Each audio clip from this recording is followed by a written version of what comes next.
basically what Allah does or what God does in terms of his punishments that he carries out himself is equivalent to the imperatives and the commands that he gives in the Bible or the Quran or any other scripture. You've conflated between the two categories. Wait. That's not what I said. Okay, what is what you said? I simply said this. Yeah. It doesn't matter when God is carrying out a punishment, or if he does it via a divine flood or fire and brimstone, or if he ought to do it. Okay. Ultimately, if the actions of God are being carried out in the area of punishment, then it is still Can I ask a question? Because go ahead. These same people that we're talking about, the Israelites, the Bible talks about thousands of years after this event occurred, that God raises Babylon to punish them. Okay. So if God is capable of acting divinely to raise a nation to come and punish the chosen people, then God can still carry the actions out using people as the conduits, even if it doesn't require him sending down fire from heaven. Is there a category distinction between an imperative that God gives to human beings to carry out versus the things that he carries out directly, or not? I mean, obviously there is a distinction. Is there a distinction? Because one is a first-hand carrying out by God, and the other one is through a proxy, like a human being. Excellent. Okay. But they're still both from God, so they're still valid. Accepted that it's both from God. We think everything is from God. Yeah. But everything. Yes, everything is from God. You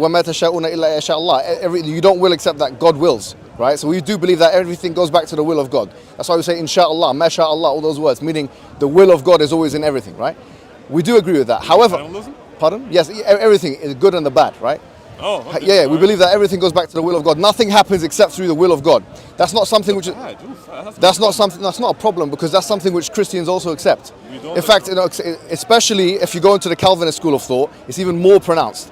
They talk about divine predestination. Calvin wrote a whole tract on it. I can give you the references. That's something else. I'm not a Calvinist, first of all. No problem. And I'm not even sure Calvinists would hold to the idea that evil comes from God. Yes, it does. Of course they do. They mention it. Augustine mentions it in his book. I don't think you know your tradition very well. Let's go back to the point, though. Let's go. No. Show me that, please. Yeah, I can. No, that's fine. Isaiah 45. No, but it's fine. It's fine. It's fine. Yep. This is. Sorry. Let me just answer him. Let me. It's fine. Go ahead. What I'm saying to you now, if you've studied the basics of Christian doctrine, the basics, you say? Yeah, the basics of Christian doctrine. If I ask you the question, what is the differentiation between Arminianism and Calvinism? I am not familiar with Arminianism. Oh, so there you have it. You don't know the basics of your doctrines. Hold on now. Calvinism. Why are you making those facial expressions? Because it's not involved in the conversation. Wait a second. Calvinism is a relatively new idea. Stay on You're triggered. You're triggered. I'm not triggered. You're triggered. I'm just saying, stay on topic. Over here. So what's the difference between Arminianism? What is the difference between Arminianism and Calvinism and modalism? Ask me then. Wait, you're bringing in modalism now. Modalism. Calvinism is a new idea. Tell me what's the differentiation between all these three things? How can that be the foundationalism of Christianity? I'm not saying it's foundation. I didn't say that. You just said 1 second ago. No, I've just asked you a question. I know the foundations of my faith. Yeah, when it comes to the will of, when it comes to the will of God, there are three main schools of thought in Christianity. Okay. All right, they are Calvinism, represented by John Calvin, Monalism, represented by Monila, and Arminianism. I'm asking you, since you're talking about the will of God and the actions carried out by him, tell the audience, the Muslims here and the non-Muslims and all that, what is the differentiation between all these three schools of thought? I have not looked into it. You haven't looked into it, so you don't know? Well, yes, I don't. You don't know? I'm aware of the Calvinist school of thought, but not the Monist. So you haven't studied it? Studied the other two? No, I have not. You haven't. Again, so good. What does that have to do with the idea? Excuse me. That you just excuse me. That everything comes from Allah. Yeah. I'll tell you. Evil. I'm answering your question. That means that you have an evil God. I'm answering your question. Excuse me.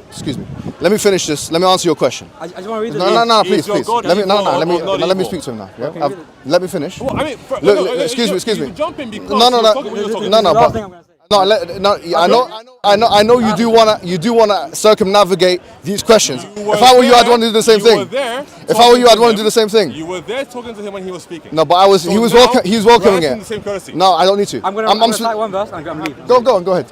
Okay, God in the Bible says in Isaiah 45, I am the Lord and there's none else. I form the light and create darkness. I make peace and create evil. Thank you very much. Thanks so much, bro. Oh, hold on a second there. Okay. But before you run away, does that say that God is the origin of evil, or God can create evil? Two different things. Okay, so let's go back to the point. Let's hear it. You're talking. You asked the question. I said that God evil. No, I didn't say. That's not what you asked. You didn't ask that question before. What's the question? I said to you before, right? Everything goes back to the will of God, and I quoted a verse in the Quran that says, "وَمَا تَشَاءُونَ إِلَّا يَشَاءَ اللَّهُ." Excuse me. Let me finish. Okay, I said, from one perspective, you can say that everything goes back to the will of God. Then you said, then you started making it an Islam specific. Excuse me. Right? Yeah, you made the cannibalism. And I told you it's not an Islam specific issue. And I said to you, why is that the case? If you look at Christianity, there's 3 distinct schools of thought.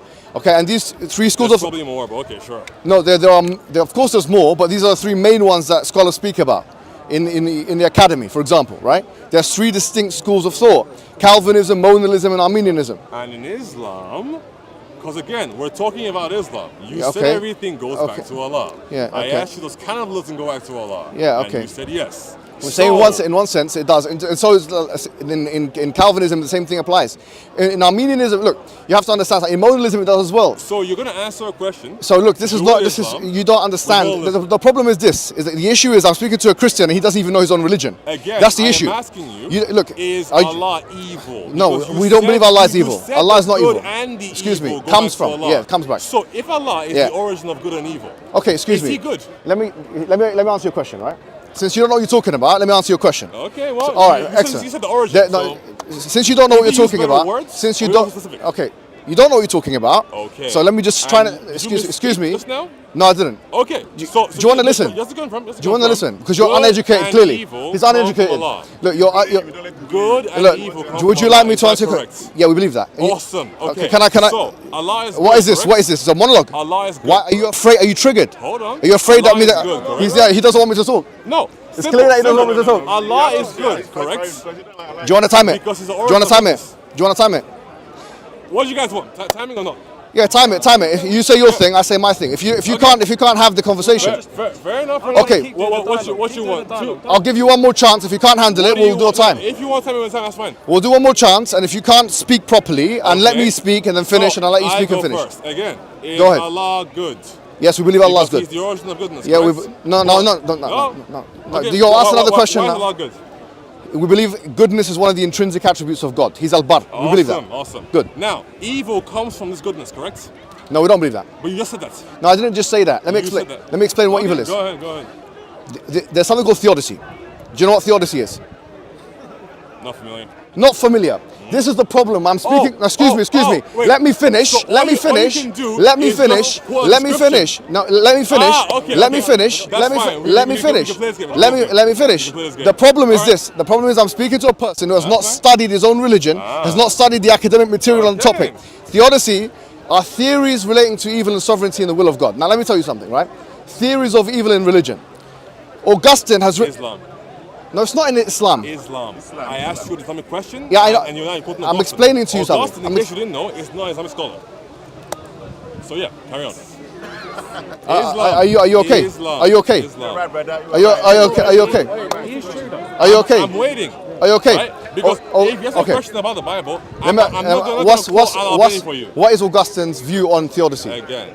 and evil? Islam is What is his view? God evil. Please. I go said ahead. no. Do you understand English or not? Does this Okay. guy understand All right. English? Awesome. Wait. Okay, yeah. Everyone listening. What is evil? So, What is evil? He just What is said evil? that good and evil come from Yeah, Allah. what is evil? I said it's Allah good. He Yeah. said yes. What It's is evil? intrinsic attributes. So what is And evil? I asked him What is then, evil? Does the evil What is come evil? from What is Allah evil? who is good? And he Okay. says no. Okay, But well, hold don't on. forget, What is his I didn't earlier say point- I didn't say that. Yes, you did say no. No, hold on, It's hold on. camera, No, everyone can let see me when you explain, get let home. Pause. Do you want me to explain my position or not? That's fine. Go ahead. But he said that the evil does not come from Allah who is good. That's But not what I said, Prior actually. to that, he said that No, I didn't. evil anger comes from Allah. Let me explain myself. God, Allah is good. Yes, we believe that's an intrinsic attribute of God. Okay, awesome. What is evil? I take the view that evil is the lacking of good. It's deprivation. That's why I take the view. Privation. Interesting. That's the view that I take. Privation. That's the same view of Augustine and Thomas Aquinas and Ibn Taymiyyah and Ibn Qayyim. Okay. Yes, it's a view of. That's what I'm saying. It's a view in Christianity and a view in Islam. It's not an Islam-specific issue. Excuse me. Let me finish. So what is evil? Evil is the lacking of good. Like for example, you've got the sun that's shining light upon us, right? So good in this analogy would be the bright light or the rays. And evil would be the darkness that doesn't come about if there's no rays. That's my view on evil. So in other words, if you're asking me the question, does evil come from God? In one sense, of course it does, because God is responsible for all things that exist. But evil doesn't exist in my worldview. That's the point. Do you understand? Evil doesn't exist as a substrate. You can't put evil under a microscope. So going back to the point, if you're asking a question about does evil exist, so I'm saying to you, there are theodicies in Islam and Christianity, both religions, which have different ideas. Within Islam, there's different ideas. Within Christianity, there's different ideas on evil and theodicy. This is not a point where you could basically have a different view to me and be in my religion, and you can have the same view and be in different religion. It's not a point that differentiates Christian from Muslim. Do you understand the point? What I'm responding to you by saying is, what you done is a category mistake fallacy.